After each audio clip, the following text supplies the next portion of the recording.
In Macau, Zai Meng hacks into the police system to mess with their surveillance footage. An officer notices some static on his screen, but it disappears quickly, so he thinks it's nothing. Suddenly an alarm goes off, alerting the police that an important bank has been broken into. They immediately send out their best team and activate an AI surveillance system called Spice. The computer checks every camera in the city and finds the car with the thieves, whose hands are strangely empty. Multiple police vehicles rush to that location, however they find the street empty. The officers in the station can still see the robber's car on the screen, and they finally realize that their computers have been hacked with fake footage, which means the thieves have already escaped. The next day the police discover that only one vault was robbed. It belongs to a wealthy businessman who kept a notebook with half of the password to his crypto account, valued at $500 million. At Macau Tower, the thieves are taking over the offices of a digital asset management company. A few employees are beaten up and soon the staff is taken hostage. One employee is forced to open the door to the company's server, and Xiao Xin uses a computer to grant Zai Meng access. While they download the file with the other half of the encrypted password, they notice that this company works with many important clients, including the CEO of the most important crypto asset in the country. His account has military-grade protection and is valued at 10 billion. Zai Meng asks Xiao Xin to copy that information too, ignoring gang leader Long Sheng when he tells them not to waste time. At that moment the police arrive and the thieves rush to the elevator. Long Sheng is at a cafe in the lobby so he can walk away without suspicion, although he accidentally walks in front of a barista while she's taking a picture. When the gang comes out of the elevator they're seen by the cops, so a chase ensues. The criminals bring down several civilians as they try to find an exit, but eventually they find the way blocked and the officers catch up to them. The team start fighting each other with impressive skill, and in the struggle, the thieves manage to grab Captain Yao Lei hostage. The other officers can't open fire, so they have to watch the criminals escape into the elevator with their captain. Outside, Long Sheng tells his driver to go even though the gang isn't back yet. When the elevator reaches the higher floors, Yao Lei starts fighting the thieves again, but he's just one man against four and they defeat him by handcuffing him to the railing. The thieves get off on the observation deck and Yao Lei quickly unlocks his handcuffs to go after them. However, the gang has brought parachutes, so they just jump off the tower to escape. On their way out they push a woman who hangs on the edge at the last second, and Yao Lei has to help her. Since the elevators are hacked, Yao Lei leaves the tower by tackling a bungee jumper, and he lands safely on an emergency inflatable mattress. Another team of cops is waiting for the thieves when they land on a hotel's roof and another fight begins. The criminals easily bring the officers down and use hidden tools in their masks to jump off the roof. They quickly change their clothes while Zai Meng keeps on deleting all footage from security cameras so Spice can't follow them. Soon the police's surveillance system is shut down completely and Yao Lei starts searching the hotel on foot. They turn on their body cameras so they can capture every person who walks by, hoping the face recognition software will catch them. Long Sheng also makes it to the hotel in disguise and causes a bunch of distractions to keep the manager's attention away from his gang. The thieves sneak around the different rooms by constantly changing disguises that allow them to pass off as tourists or employees. Yao Lei sees Xiao Xin and recognizes the earring from the elevator fight, so he chases after him, but Xiao Xin hides by pretending to be one of the many clients in the cafeteria. Suddenly the camera detects that one of the faces passing by isn't in the system, so the cops go after the guy. Long Sheng bumps into an officer on purpose to smudge his camera lens. Xiao Xin uses the chance to move too and the officer team splits to go after both men. However, Xiao Xin dresses as a woman and his partner becomes an old man, allowing them to escape. In the lobby there's a special light event and the rest of the thieves mingle in the crowd by pretending to be security. When the cops arrive, the criminals jump into the decorations pit and escape by sneaking under the platform. Later in the police station, the businessman starts yelling and breaking things because his account has been emptied. The team discusses how to proceed and Inspector Zumai says they should bring back her retired boss. Yao Lei points out that an old man won't know how to deal with AI tracking, but Zumai reminds him that Spice is useless now that it's been hacked, so they need someone who remembers how to do police work the old-fashioned way. Officers Jin Xiao and Chu Guo are sent to recruit the legendary Agent Long, whose file is filled with amazing feats. He's a special ops champion, police hand-to-hand champion, and proficient in multiple areas like firearms and intelligence gathering. His only mistake in his career was accidentally getting his partner killed. When the duo arrives at a quiet neighborhood, they're shocked to see Wong simply walking dogs. Chu Guo follows Wong to a cafe and pretends she's just a student. However, Wong sits at her table and reveals he's seen her and Jin Xiao following him all day. He even knows her name. It turns out Chu Guo is his dead best friend's daughter and they haven't seen each other since she was a kid. Wong congratulates her for inheriting her father's badge number and proceeds to list all the things the duo did wrong while following him. He's also stolen Jin Xiao's badge without him noticing. Moments later Wong is at the station looking at all the footage the cops gathered with their body cams and whatever the hotel could find before they got hacked. After watching it for just a few minutes, Wong easily finds all the thieves because they looked at the cameras to check if they were still on. At the gang's hideout, Long Sheng starts beating Zai Meng up for the wasted time since it almost got them caught. When Xiao Xin tries to defend him, Long Sheng hits him as well, furious because he's been caught on camera after years of living in the shadows. A fight ensues and Long Sheng pulls out a knife, so all the thieves have to work together to calm Long Sheng down. After putting together all the screenshots they could find of the thieves, Wong notices a man in a long coat who also appears a lot in the footage. The police receive the picture that the barista took and conclude that this man was also part of the gang. Wong remembers a wanted former agent known as the Shadow who served an elite assassination squad during the war. He quit the force in the 80s to seek wealth and vanished without a trace in 1999. He thinks this mysterious man is the Shadow returning and wants to send out a surveillance team to find him. Zumai explains they don't have a surveillance team anymore because Spice replaced it, but she'll allow him to form an emergency squad for this case. Wong is skeptical because nobody can be trained in such a short amount of time. Later in the gym, Chu Guo is trying to train, but the other cops keep mocking her for being too small for a cop. Chu Guo tries to ignore them but ends up snapping and fighting them, easily bringing down an officer in front of his men. Wong sees all this and congratulates her in private, saying this has earned her their respect. In the evening, Wong drinks on the roof and remembers the death of Chu Guo's father. He promises to take good care of her in his memory. The next day, Wong announces he'll train a surveillance team and Chu Guo signs up. He teaches them how to move without giving away that they're cops and to memorize every detail no matter how insignificant it may be. On the first day on the street, the team pretends to be citizens to keep up their covers, but Wong keeps Chu Guo in the van with him because she's his hidden ace. Whenever someone makes a mistake, Wong leaves the van just to scold them. 12 days later, Zimeng is trying to plan a last mission so Longsheng can be at peace and they can all retire for good. He's found the server location of the CEO's account, but the digital vault is hard to access. A flashback reveals that all the thieves are orphans whom Longsheng would often visit to bring them money. In return, the boys helped Longsheng hide when the police were after him in 1999, and they've been together since. On day 15, Chu Guo goes out to get food and on her way back to the van, she sees some women being attacked by drunk men. Wong reminds her that she's undercover and she should call the regular police, but Chu Guo ignores him and goes to confront the men. A fight ensues and she manages to land a few hits, but there are too many men to fight them alone. At that moment, Wong shows up and easily defeats all the guys in seconds while the victims run away. Afterward in the van, Wong scolds Chu Guo for almost ruining the mission. She doesn't think they're doing real work, so Wong tells her what happened to her father. They were undercover for 8 months, and a young Wong was tired of doing nothing. When he saw some criminals trying to kidnap a child, he decided to intervene and the gang almost killed him. Chu Guo's father tried to help him, so the kidnappers shot him down before running away. In tears, Wong tells Chu Guo that a police officer must always stay rational. Moments later, Wong thinks he sees Longsheng at the local market and alerts everyone.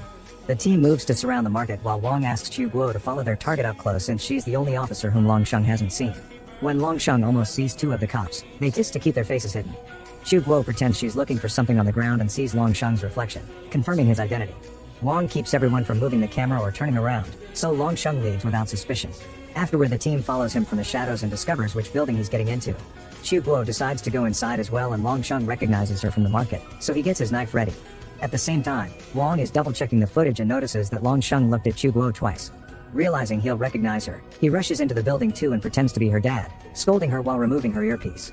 Wong chats casually with Longsheng and offers him an apple, allowing him to get a good clean shot of his face with the camera hidden in the fruit. That piece of apple is dropped in the elevator before the duo gets off. Longsheng continues to watch them, so Wong picks the lock in a random apartment and they go inside. The lady living inside freaks out and Wong has to grab her to keep her silent. Thanks to the Apple camera, the team sees that Longsheng is going to the 8th floor, so Jin Xiao rushes ahead and installs a few hidden cameras on that area. They discover that Longsheng lives in apartment 802, so now the cops can make their next move. Wong's team rents an apartment across the street to spy on Longsheng from afar and steal his trash. They find a bunch of torn Sudoku puzzles, but they're all unsolvable. Meanwhile, Longsheng spends his time popping bubble wrap. Later at the market, Wong continues to pretend to be a neighbor and Longsheng approaches him with some chit-chat while secretly scanning him for hidden devices. They talk about their fake lives and Wong says he has a gambling problem, so the calluses on his hands are from playing cards and not holding a gun. He invites Longsheng to dinner and to everyone's shock he accepts. In the evening, Wong and Chu Guo pay the lady to use her apartment. When Longsheng arrives, he scans every corner for hidden devices. During dinner, he puts his phone on the table and Chu Guo does the same so she can steal his information. Longsheng keeps asking them questions to check that their stories match, and since Wong knows details about Chu Guo's real childhood, she realizes he's always been protecting her from afar. After Longsheng leaves, he asks Zimeng to check on Wong's and Chu Guo's backgrounds. It turns out Zimeng has had cameras on the apartment all along. The police know they're being hacked, so they've made fake profiles for the duo. Minutes later, someone knocks on the door and Wong opens it to find Zimeng's twin brother Zai Wang. A fight ensues and Wong manages to disarm him, but Zai Wang has a second gun and opens fire. Wong hides until it's over and comes out again to continue the fight all over the apartment, destroying the furniture. Zimeng sees the fight on the screens but isn't worried since this was always his plan. During dinner, he hacked into Chu Guo's phone and now has access to the camera inside the police station. The team across the street doesn't see the fight because Zimeng is feeding them fake footage again. When they start getting suspicious, Chu Guo enters the place while they can still see her on the screen, so they run out to investigate.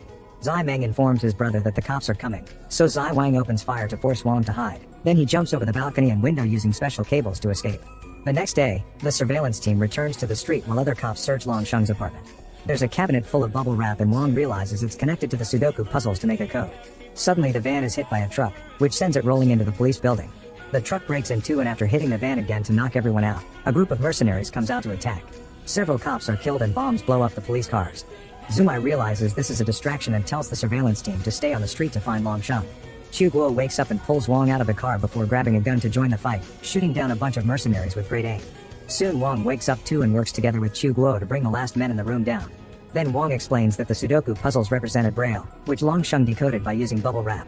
He tells Chu Guo to contact the intelligence team so they can work on decoding the message too. The rest of the mercenaries are advancing through the station and blowing up several rooms. Meanwhile, the two members of the surveillance team find Longsheng in an abandoned orphanage. Zumai is about to give them orders when the power goes out in the police building and the whole team loses communication. Inside the orphanage, Longsheng finds some thugs and realizes that Zai Meng has set him up. However, he's still an amazing warrior and has no trouble fighting all the thugs at the same time with his knife, although he does get wounded a couple of times. In the station, Wang continues to fight the mercenaries, who are specifically after him because there's a big reward for his head. He moves from room to room, receiving plenty of blows but also bringing down several mercenaries in return. Chu Guo sneaks around until she finds a satellite phone and contacts Jin Xiao to tell him about the Braille, but she's interrupted by a mercenary attacking her. They start fighting too, and after some struggle, Chu Guo wins by throwing the mercenary through a window. Thankfully, backup arrives and the police force finally ends the battle. In the orphanage, Longsheng has killed all the thugs after a brutal fight. He points his knife at the camera in fury, but at that moment Zai Wang shows up and says this was his idea. As Zai Meng freaks out because his brother's presence wasn't part of the plan, Zai Wang explains that Longsheng is too dangerous to keep around and jumps on him to fight him. Both men are very good warriors and hit each other a few times before they fall through a window. Zai Wang sees that he has a knife in his stomach before Longsheng starts choking him. When Zai Wang tries to use the knife against him, Longsheng turns it around and kills his favorite son. The cops are starting to surround the orphanage, so a crying Zai Meng has no choice but to activate the explosives as originally planned. Sometime later, Zumai reveals to Wang and Chu Guo that she brought the CEO's crypto fortune to the police station server to protect it after the last mission. When they check the safe, they find it empty. It turns out that the thieves dressed up as cops and pretended to be part of the backup team, so while everyone else was rescuing the wounded men, they robbed the safe. In the orphanage, Longsheng emerges from the debris still alive and cries for Zai Wang. When the cops surround him, he surrenders and says he'll cooperate. At the station, Zumai turns on Spice again and the computer quickly finds the van with the thieves. The cops follow them to the same hotel, so the thieves split to run in different directions. Wang finds Zai Meng in the laundry room and they start fighting, so two other thieves cut in and tell Zai Meng to run while they take care of Wang. The two guys fight as a synchronized duo, so Wang has some trouble keeping up. Outside, Chu Guo notices there's a big event happening and guesses that Zai Meng will hide in the crowd, but she can't find him. In a police truck, Yao Lei gives Longsheng back his phone and tells him to call Zai Meng. Unfortunately, the criminal's devices are untraceable, so Chu Guo has to search for a man on the phone. However, Zai Meng can tell that Longsheng is buying time for him and immediately starts moving again. Chu Guo remembers Wang's lessons and finds him by noticing a man checking on the cameras. At that moment, Zai Meng remotely kills her earpiece. In the laundry room, Wang uses a tool to knock out one of the thieves and locks the other up in a washing machine. In the police truck, Longsheng drops the phone as a distraction and starts fighting the cops. He activates an officer's gas grenade and takes advantage of the chaos to bring them all down. After removing his handcuffs, Longsheng describes Zai Meng to the cops. Jin Xiao finds Chu Guo and gives her his earpiece before continuing the search. Wang jumps on a man who matches the description, but it's a civilian who Zai Meng changed clothes with. Currently, Zai Meng is entering the train station and Jin Xiao follows him since he can't contact his team. Unfortunately, Longsheng bumps into him and stabs him to stop him. Then Longsheng catches Zai Meng and stabs him multiple times before turning his own knife to finally kill him. Before dying, Zai Meng tells him the crypto password. While the police arrest the duo in the laundry room, Chu Guo finds Jin Xiao, but he dies as well. Sometime later, the police have no leads on Longsheng because the stolen money hasn't been moved. Wang points out he's an old school thief, so Chu Guo realizes that Longsheng has no idea how to cash crypto. The duo goes back to do surveillance, and while Wang is out getting food, Chu Guo notices the businessman going to a hotel. She follows him and learns that Longsheng asked for money in exchange for the password. They're supposed to meet in a tea house in the afternoon. Instead of waiting for her team, Chu Guo goes to the tea house alone and Longsheng immediately recognizes her. She keeps him talking to buy time and the police surround the building. Longsheng hears them and quickly knocks Chu Guo out before trying to leave through the back door, but Wang has already blocked it. Wang confronts Longsheng, who starts killing people with his knife. The clients panic as both men start to fight and Wang gets stabbed a few times. Wang throws a boiling pot at him to slow him down and they continue to fight all over the room, using random tea house tools and destroying the furniture. They fall into the small storage area and now they have to move on their knees. After Longsheng stabs his opponent again, Wang kicks him back and makes the boxes drop on his head. As Chu Guo wakes up, the men fall through the breaking floor and land back in the main room. Longsheng is about to kill Wang, but Chu Guo hits him from behind, so he attacks her instead. Wang rushes to help her and in the struggle, his neck is slashed. Chu Guo tackles Longsheng to stop him and he uses the chance to run away while she checks on Wang's wound. Thankfully, it's not deep enough to kill him. Then Chu Guo goes looking for Longsheng. By remembering the small details, she manages to find him and sends the location to the team. Working together, they manage to block all the streets and surround Longsheng, who jumps on Chu Guo again. However, he's so weak after the fight that she easily overpowers him. Now he's arrested for good and everyone celebrates their victory. Meanwhile, it's revealed that Zai Meng and Zai Wang had a third twin who was adopted by foreign parents as a child. After hearing the password on the station security camera, he unlocks the crypto account and uses the money to put a bounty on Wang, Chu Guo, and Long Shun.